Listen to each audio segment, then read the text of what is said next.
to bring you home more, I did not decide to be free.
No, I'm just saying if you have any highlights, I was gonna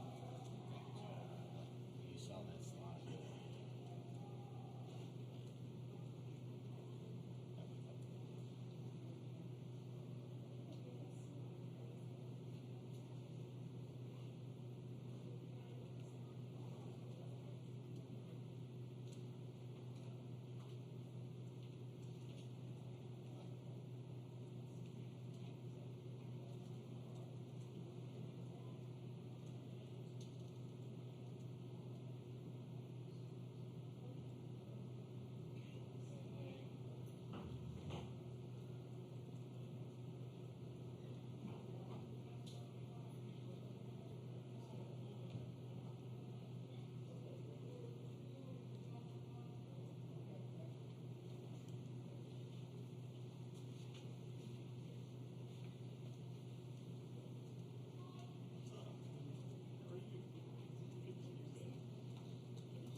I was told not to, that's why I can't. Turn my phone off.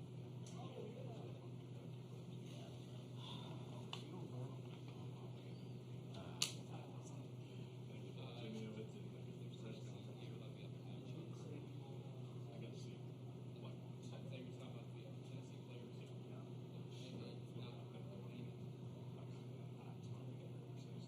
What they say.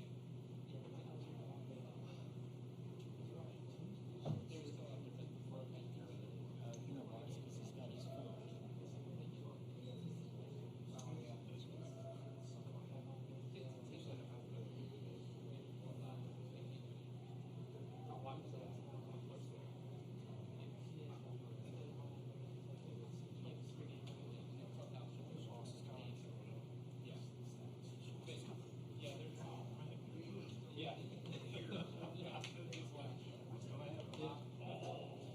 That's probably his next problem. Okay.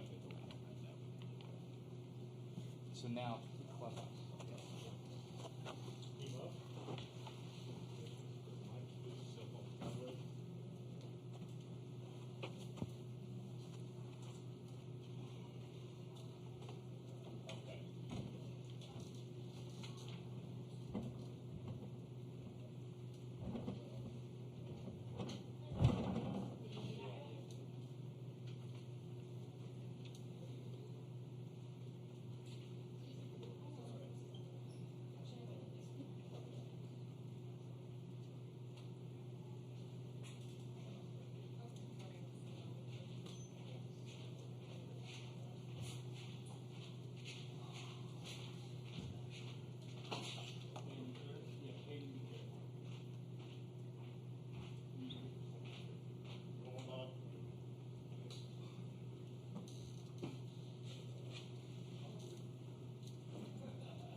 Coach and Hayden, thanks for joining us.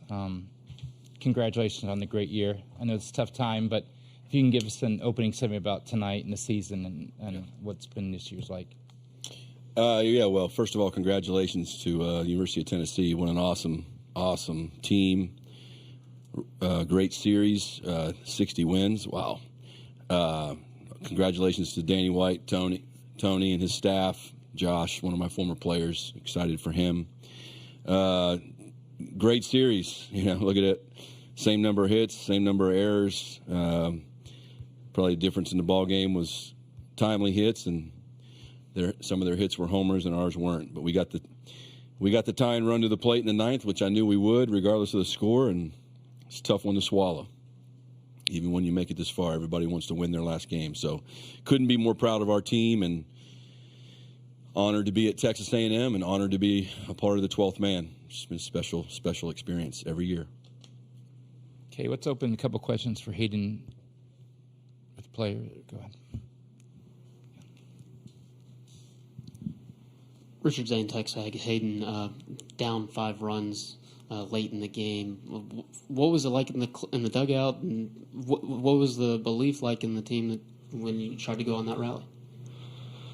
I mean, we just played in the last game of the freaking 2024 season. The belief was there. Belief's, of course, there. Our team loves each other, man.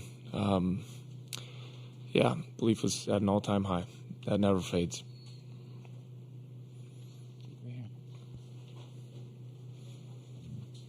And I know you guys didn't achieve the ultimate goal, but when you look back on the season, what do you think about just what you guys were able to accomplish? It's a tough one to answer right now, if I'm being honest, but I'm obviously sad, a little pissed, but at the same time, walking through that dugout, I'm so damn grateful. Grateful for Coach Slosh, grateful for everyone for bringing me here, grateful for those guys in that dugout and those guys in that clubhouse. I mean, they made it the best year of my life. As far as the whole year, we just lost the last game, so I'm not exactly thinking of the whole year, but I'm thinking of those guys. I'm sure I'll get back to baseball in a little bit, but I'm just grateful for those guys, man. I'm the 12th man. Hayden, thinking about those guys, what are some of the initial memories, thoughts, just about the team, the guys that you were able to come together with, and those guys? I don't know, and I don't know anything specific right now. It's just a general. I mean, when you're, I don't know how to explain the love that I have for. I'm sure it's biased because every team probably feels the same way, but the love I have for those guys is undoubtable. And I mean, the love for the 12th man, how they stuck with us through ups and downs, and just what they mean to me and everyone else on that team. It's just special, man. It's just tough to really appreciate it right now, but I'm doing my damn best.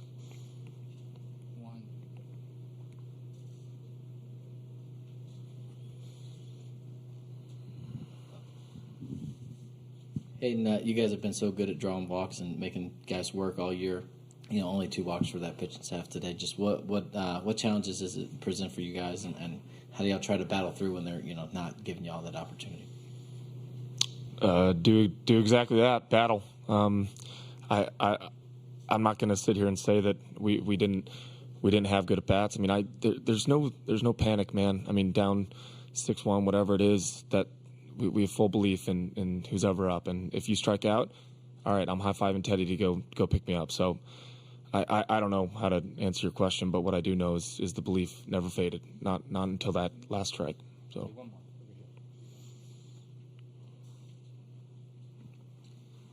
Hayden, what was Seacrest doing to keep you guys down offensively, at least through the early innings? And what was it like in the dugout when you weren't able to cash in on those early opportunities offensively?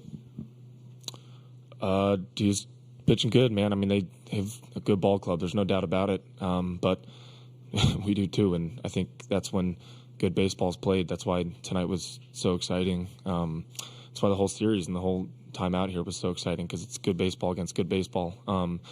He was doing good, but I mean, there was, like I said, no fade in belief. Just didn't come out the way we wanted. Hayden, thank you very much for your time. Congrats on a great year. Yeah, you You can take that. You can take them all. We'll give them to everybody.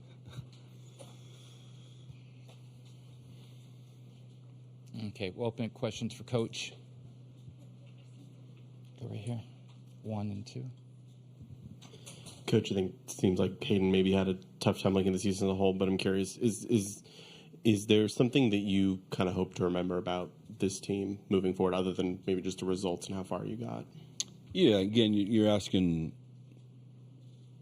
some of the questions. I understand your question. It's just tough to think big picture when literally 20 minutes ago, 30 minutes ago, we were battling.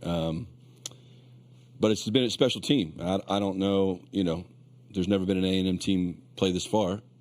We know the 1989 team was one of the best teams ever in the history of college baseball, especially one not to make the NCAA tournament, or the College World Series, excuse me. But this is an incredible team. And it's not just because of its record, but because of their character, how fun they are to be around. I think the interaction between our team and the 12th man was just unique. We had great crowds all year. Tuesday night, non-conference games to weekend SEC games is awesome. 12th man was well represented here. This is, my 8th trip to the College World Series. 2001 at Tulane, we played, and Nebraska was in it. That felt like a road game. But tonight felt like a bowl game where the stadium was literally split. And so I think that's really great for our sport because a lot of times the College World Series is a neutral crowd. So I know I'm getting off tangent a little bit, but I think it's awesome for our sport that we now have, I think maybe because of the structure, because of the way we set it up where the championship series is on a weekend, now the championship can be like a football game. And I thought it was great. Our fans were locked in. But, yeah, I just think the entire experience, everything, from the road trips, if I was to go ask these guys who won the national title in 2004, they wouldn't know it was Fresno State, But so no, I'm not discounting Tennessee's championship, but at the end of the day, in 20 years, these guys will remember their relationships and their experiences way more than they will winning and losing this game. Jim, Tony worked for you for 4 years at TCU. I know it's small consolation losing in a game like this, but to look across the field and to see him do that, what does that mean to you? Yeah, I mean, it's sour. It's just sour for a moment because I want to win. I'm selfish, or we want to win. But yeah, Tony's he's worked hard. The thing I love about Tony is kind of like me. I'm not quite sure he was a frontline player. And so he's always been groomed to be a coach because of his father, and he's really invested in it. It's a lifestyle for him, like it is for me, not an occupation. And he puts everything into his program. And I know Frank Anderson's a lot for Frank. Frank's been around a long time and had a lot of great success. I think this is his first championship. Kendall, Frank, had one with Texas, but he's just deserving. And then I have a former player there who I love and was at his wedding, and he was on College World Series team with me in 2010 and a super regional team in 12. So I'm excited for Josh, and congratulations to their team. They earned it. They had 60-13. They proved themselves to be the best team. Okay, we go 1, 2, 3. Coach, I know you said obviously hard to kind of think maybe big picture right now, but when you think about what's going to stick out to you when you think about kind of the hurdles this team had to overcome in the postseason and how they, maybe even elevated their game, losing Braden and Shane and just all the other things that y'all had to go through. Yeah, I mean, everybody could say if we would have done this or if we would have done that. I mean, Tennessee was without A.J. Russell, who was a great pitcher, but they still won a national title. So I think everybody's got to fight through something, and it's unfortunate, but it's just another example of, that I can use as a coach and players can remember that your time can come and it can change in an instant. It changed in an instant for Braden. It changed in an instant for Shane. I thought Lampkin really did a nice job, and Stewart. Those guys gave us a lot of great outings this week. So it was a full team effort the whole season. Two more. Yeah, Coach. 3 years, you've 2 College World Series and a final. I know you came in here ready for success right away, but can you believe that y'all are reaching this point this quickly in your tenure at A&M? Yeah, I can believe that because I think A&M is an awesome place. I think it's I think it has been great. I think Coach Childress had awesome teams, and the difference between winning, this is tournament baseball, and not taking anything away from Tennessee, but Florida State maybe gets one more out in the first game. Who knows? Could be a completely different deal. Same thing for us. But yeah, I mean, I think Texas A&M is a place that should be competing, in the SEC, should be competing to host regionals, and then I know everybody thinks that Omaha's, a right, and it's not. You have to earn your way there, and you have to play well in the NCAA tournament. The thing that we have going for us is we have just the most incredible fan base, and the 12th man that just makes it so hard to win there. And so if you can just get in a regional and find a way to host one, it's really hard to go to Olsen Field and win as a road team. I've been a part of that. And so I think that's what's – so, yes, to answer your question, I definitely thought it could happen. But it took a lot of hard work, and we still have a lot of work to go. We got guys coming on visits this week, and we got to hold some kids in the draft. We got to put together another good team. We're losing a lot of good players. Okay, last question. Coach, with respect to the difficult outcome tonight, but with the rumors circulating today about a specific job opening, what do you have to say about your future in Aggieland? Yeah, I mean, I think it's pretty selfish of you to ask me that question, to be honest with you. But I left my family to be the coach at Texas A&M. I took the job at Texas A&M to never take another job again, and that hasn't changed in my mind. That's unfair to talk about something like that. That'd be like you asking Montgomery if he's going to sign in the draft. But I understand you got to ask the question. But I gave up a big part of my life to come take this job, and I've poured every ounce of my soul in this job, and I've given this job every single ounce I can possibly give it. So write that. Coach, thank you very much.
Yeah, there's going to be, coach, we're going to have 1, 2, 3, 4 players with coach.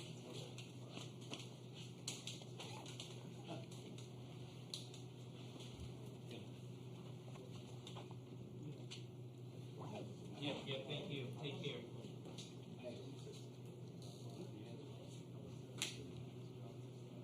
Never take another job.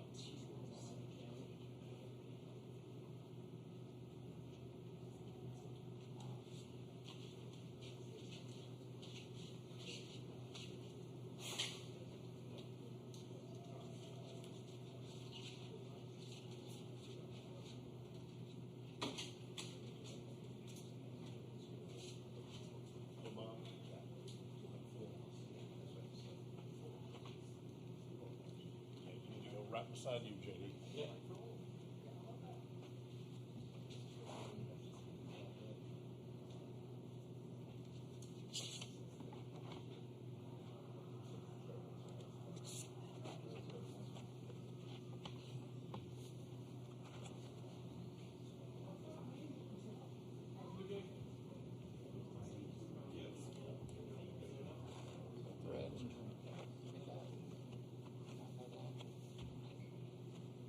Well, I was. Whatever you say, boss. Okay, do it the way you want to do it.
How are you, buddy?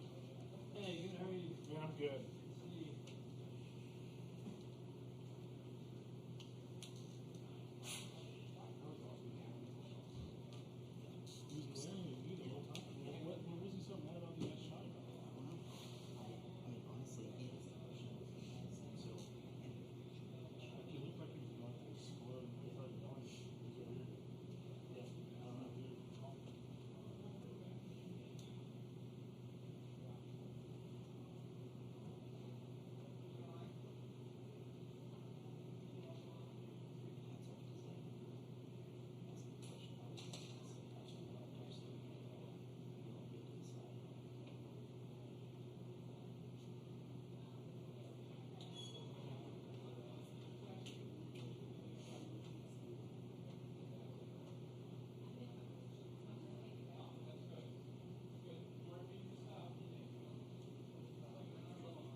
See you guys.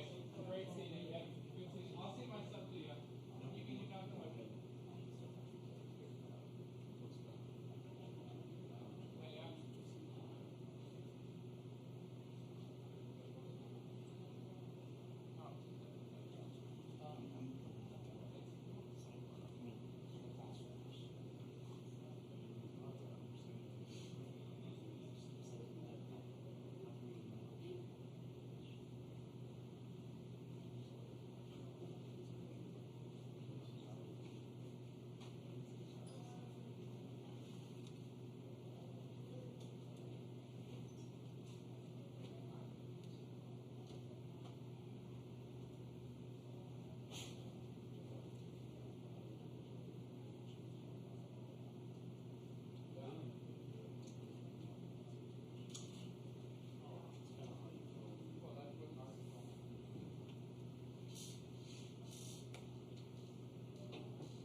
So we have everybody now.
No, probably not. Oh man, he's MVP.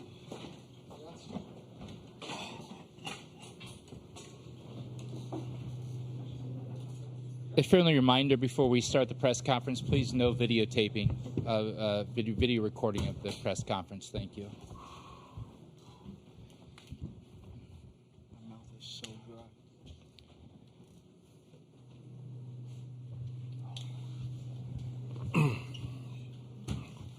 Well, Coach, congratulations on the national championship, and welcome. And just give us how you're feeling right now. Yeah, just very surreal. Hard to center yourself, which is a good thing. Being lost in the moment, I guess. Nothing too intelligent to say, other than the first thing to say is I hope the fans that have turned this into an insane party, an insane event, got the series that they wanted and that they deserved. It clearly could have been either team's trophy tonight. So congrats to Texas A&M. I mean, you cross paths with players in Hoover and just on the field. And in particular, some of their mainstays are just incredibly cool guys. And then also, I was given an opportunity to experience something different than University of Missouri. So I owe, a thank you to the head coach of Texas A&M, who did a phenomenal job and made an incredible hire this year too.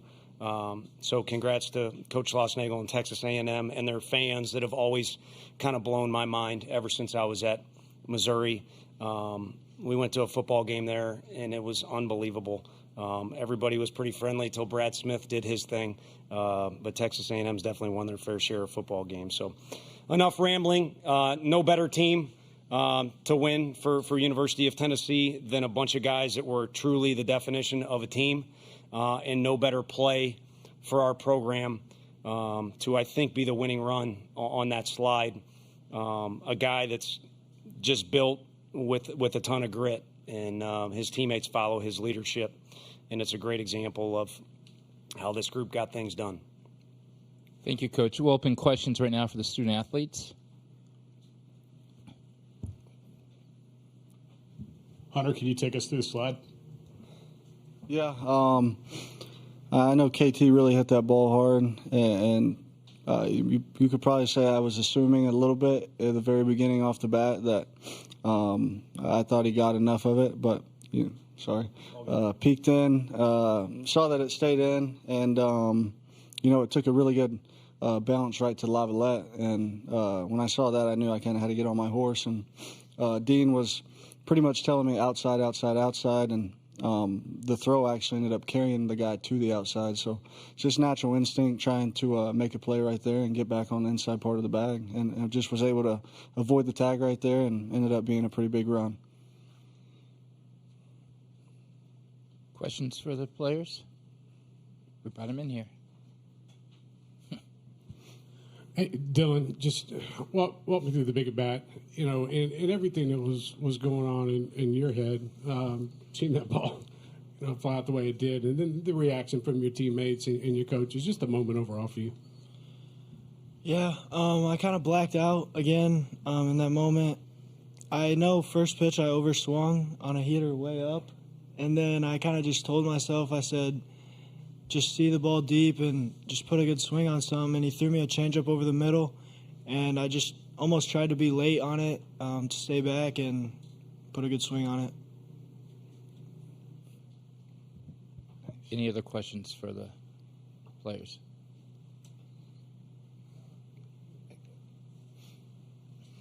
Yeah, Xander, just wonder if you could get into you and Kirby and what you guys have kind of been through together, and for you to both play key roles in this game, what that means. Just surreal. I mean, that guy has been here for 5 years in this program, and it's basically come from the ground up. I was blessed to get an opportunity to play here for the last 4 years, along with the guy next to me as well. And Coach V said earlier, just grit. I mean, we just had unfinished business, especially this being the third time we've been here in the last 4 years. 21, we didn't do so well. 22, you can arguably say that's the best college baseball team ever. 23, we got to experience winning at least a game here, but the job just wasn't finished. And 24 just felt a little different, and I'm blessed just to get the job done. Last question. You want another one? Xander, when Tony gives you the ball, whether that be the third game of the series, third game of the weekend, whatever that might be, how much confidence has he instilled in you over your years at Tennessee?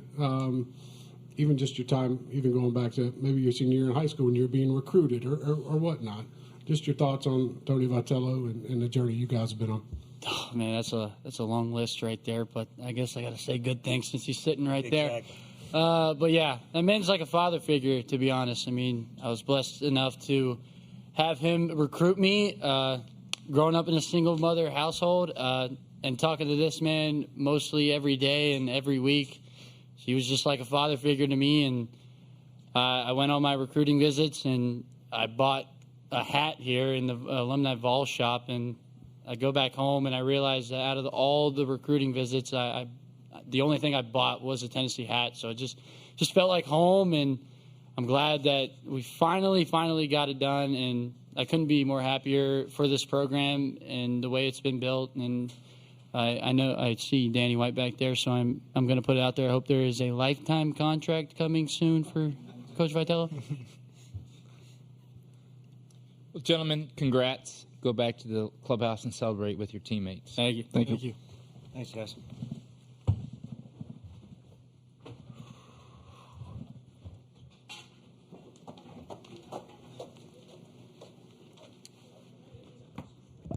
Okay, we'll open up questions for Coach. Tony, there's been a lot of talk tonight about grit or blue collar, and just how have you tried to embody that in the program and bring those kinds of players to Knoxville to get a moment like this one?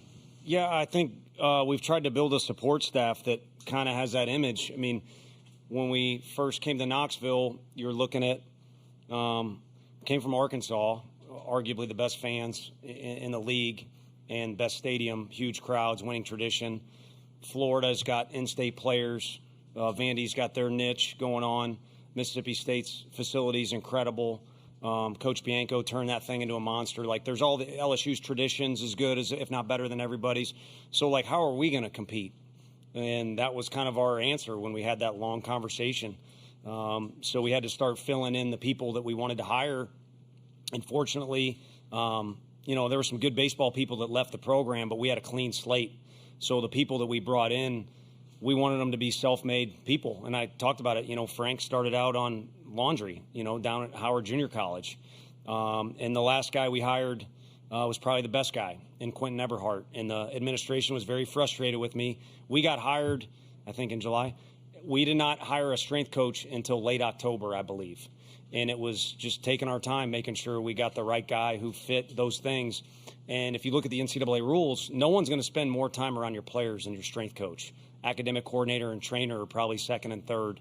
And like I said, might be the best hire out of that whole deal, even though Frank and Josh are obviously incredible. And we've sprinkled in guys that have played in our program. And, you know, our first year here, Ross Kivitt gets thrown out.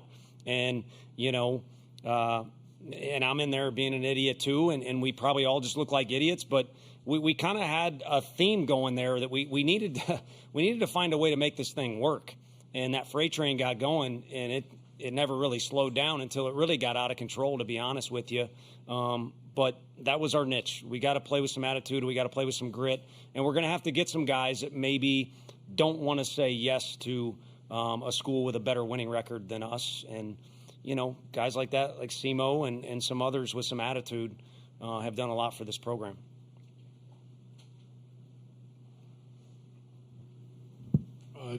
Tony, when you look at the support from other staff members at Tennessee, other coaches who make the trip, people that ring up your phone and text you and blowing you up at night, what does that say about the University of Tennessee and what you guys have built collectively with this baseball program, especially the way it's headed now, the new stadium and your lifetime contract, according to Xander, and whatnot?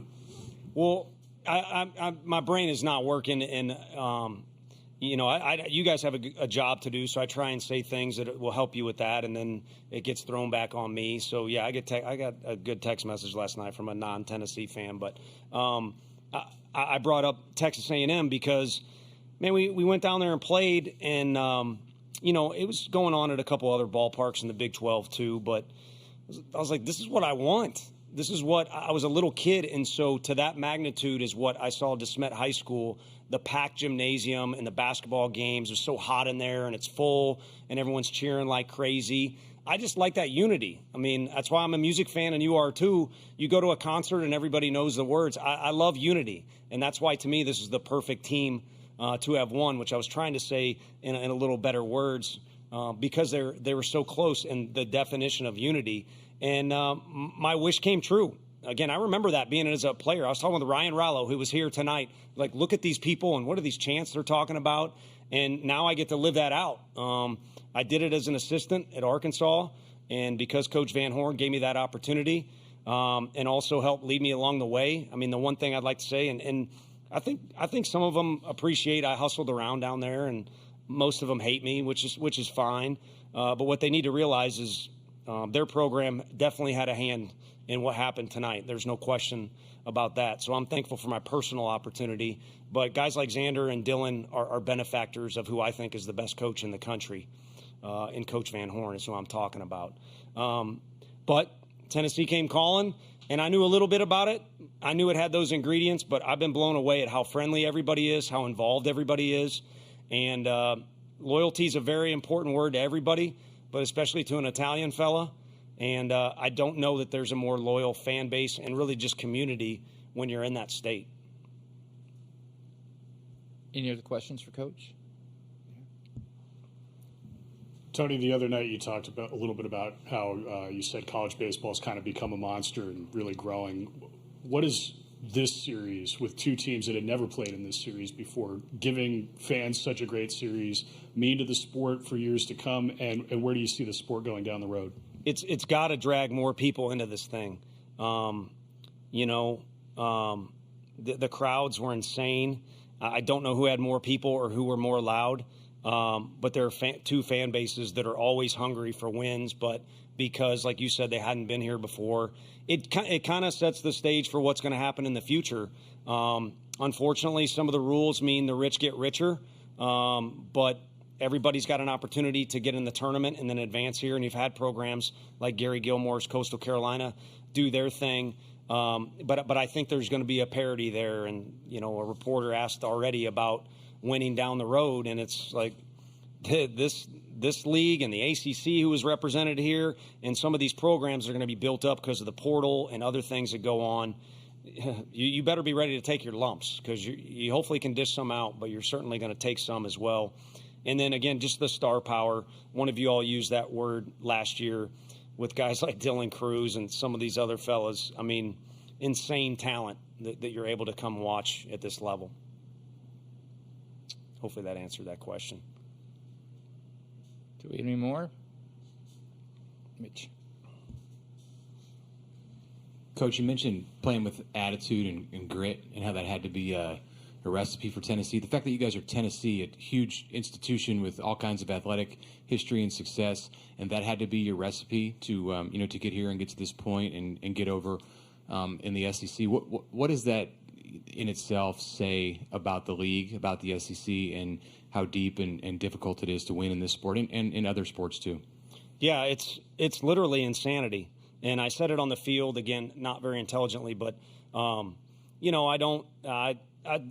I would rather just be me, I honestly don't like phony conversations or, you go to a restaurant and the waiter's got the voice, they change their voice. Hey, how can I help you? I don't want to be somebody I'm not.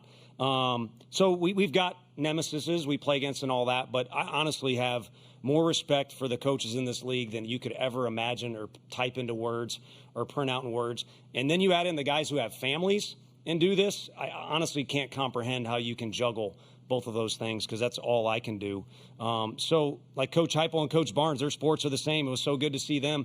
You have to lean on other people to survive this thing because it is a monster and the traditions are so deep. And you did mention our university. No sympathy. We got all the resources in the world with where we're at. But it's a place where we kind of had to build a foundation to catch up with, again, some of these other storied programs. And I don't think you ever, I guess Coach Saban would argue, but you don't ever really get to a point where you can look down on everybody because the instant you do that, you're probably going to take an uppercut from one, if not multiple places.